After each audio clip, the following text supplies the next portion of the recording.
You ask Tiger to solve. This deals with linear equations with one unknown. The final result is x equals 6.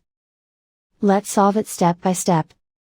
Group all x terms on the left side of the equation. Subtract 3x from both sides. Group like terms.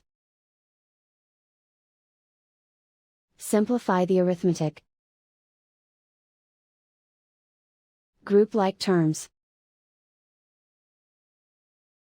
Simplify the arithmetic. Group all constants on the right side of the equation.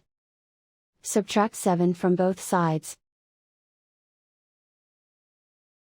Simplify the arithmetic.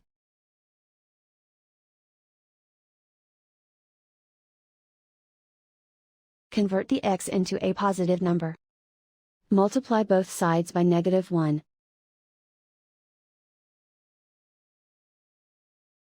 Remove the ones.